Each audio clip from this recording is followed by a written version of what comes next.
નમસ્કાર દર્શક મિત્રો, હોટલાઇન ન્યૂઝમાં આપનું સ્વાગત છે.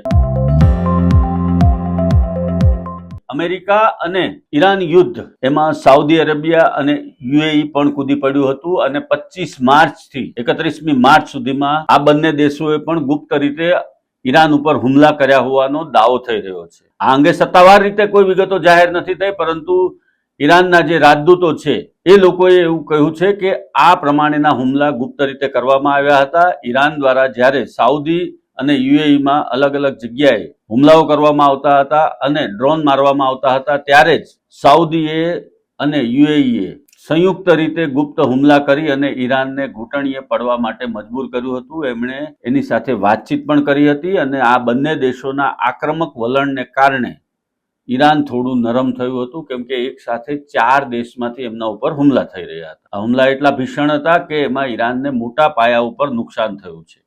જોકે હાલના તબક્કે હજુ સત્તાવાર રીતે આ વાત જાહેર કરવામાં નથી આવી, પરંતુ એક વાત ચોક્કસ છે કે ઈરાનને ઠેકાણે પાડવા માટે યુએઈ અને સાઉદીએ પણ ભાગ ભજવ્યો છે અને હજુ પણ એ લોકો ઈરાનને હાડકા ખોખરા કરવા માટે તત્પર છે.